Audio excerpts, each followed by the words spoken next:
नमस्कार, जय श्री कृष्णा। हिंदू मीडिया विकी के पॉडकास्ट में आपका स्वागत है। आज हम एक ऐसे स्वामी की बात करेंगे जो वाराणसी के सचल विश्वनाथ के नाम से प्रसिद्ध थे और जिन्हों की आयु लगभग 300 वर्ष रही है। त्रैलंग स्वामी एक हिंदू योगी थे जो अपने आध्यात्मिक शक्तियों के लिए प्रसिद्ध हुए। ये जीवन के उत्तरार्ध में वाराणसी में निवास करते थे। उनकी बंगाल में भी बड़ी मान्यता है, जहां ये अपनी योगिक एवं आध्यात्मिक शक्तियों एवं लंबी आयु के लिए प्रसिद्ध है। कुछ ज्ञात तथ्यों के अनुसार त्रैलंग स्वामी की आयु लगभग 300 वर्ष रही है, जिसमें वाराणसी में लगभग 150 वर्ष वहां पे रहे हैं। उन्हें भगवान शिव का अवतार माना जाता है। साथ ही उन्हें वाराणसी के सचल विश्वनाथ यानी कि चलते फिरते शिव की उपाधि भी दी गई है। त्रैलंग स्वामी का जन्म आंध्र प्रदेश के विजयाना नामक जनपद के एक होलिया नामक गांव में हुआ था। उनके पिता नृसिंह राव और माता विद्यावती थे और उनका जन्म 15वीं शताब्दी के अंतिम चरण में हुआ था। हालांकि उनकी निश्चित जन्मतिथि ज्ञात नहीं है। कहीं उन्हें 1521 तो कहीं उन्हें 1607 में उत्पन्न माना जाता है। उनकी माता भगवान शिव की उपासिका थी। भगवान शिव के कृपा स्वरूप उनका जन्म मानने के कारण उन्होंने उनका नाम शिवराम रखा था। बचपन से ही सहज वैराग्य एवं विषय विरक्ति का उनका स्वभाव था, जिसे उनकी माता भी समझती थी। अपने इसी स्वभाव के कारण वह अविवाहित रहे। जब ये 40 वर्ष के हुए तभी उनके पिता का, और जब ये लगभग 42 वर्ष के हुए तब उनकी माता का देहांत हो गया। उसके बाद उन्होंने अपनी साधना स्थानीय शमशान भूमि से आरंभ की और वहाँ 20 साल तक साधना की।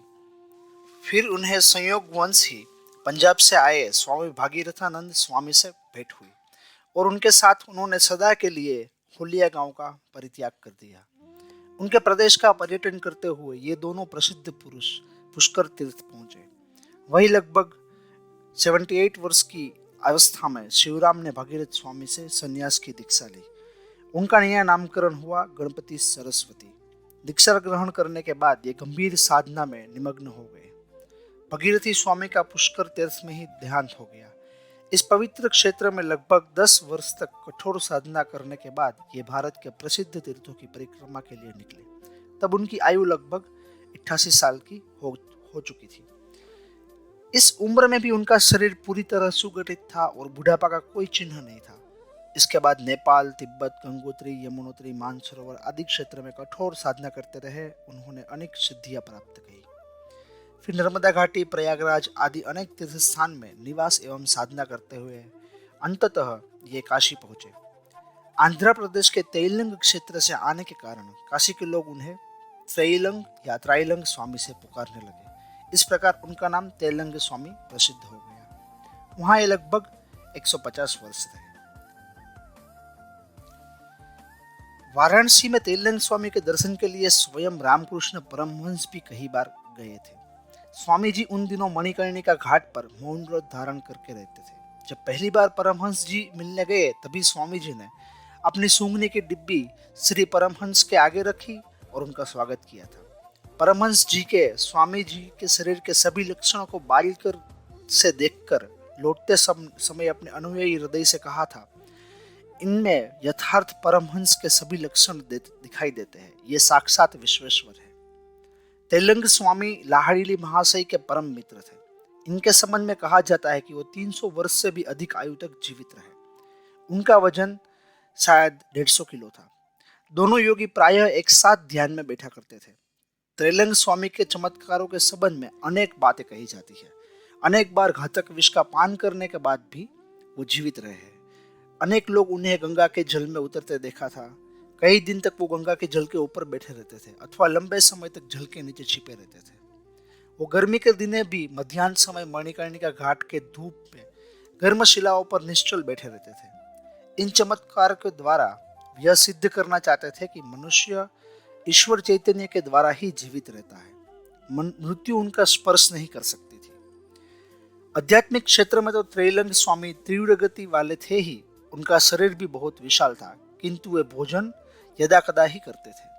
वे माया विनिमुक्त हो चुके थे और उन्होंने इस विश्व को ईश्वर के मन की एक परिकल्पना के रूप में अनुभव कर लिया था। ये जानते थे ये शरीर धनीभूत शक्ति के कार्य साधक आकार अतिरिक्त कुछ नहीं है, अतः वे जिस रूप में चाहते शरीर का उपयोग कर लेते थे। त्रैलंग स्वामी की प्रबल आध्यात्मिक शक्ति के अनेक उदाहरण मिलते हैं।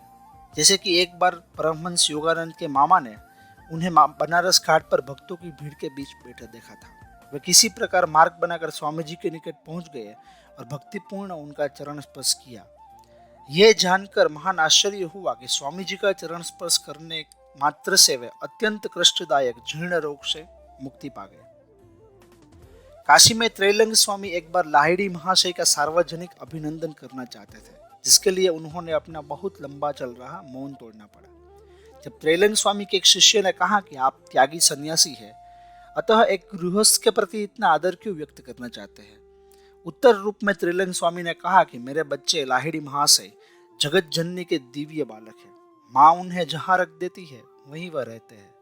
सांसारिक मनुष्य के रूप में कर्तव्य का पालन करते हुए भी उन्होंने मनुष्य के रूप में वह पूर्ण आत्मज्ञान प्राप्त किया है, जिसे प्राप्त करने के लिए मुझे सब कुछ परित्याग कर देना पड़ा, यहाँ तक कि एक लंगोटी भी। तो आपको कहीं जगह पे बनारस के कहीं स्थल पर स्वामी त्रैलंग के बहुत सारे चमत्कारिक किस्से सुनने मिलेंगे जो आप कभी मान ही नहीं सकते, पर वो सब सच है। ऐसे ही बहुत सारे कहानियों के लिए जुड़े रहिए हिंदू मीडिया विकी के साथ, और आने वाले पॉडकास्ट में हम आपसे अगली बार मिलेंगे। जय श्री कृष्ण।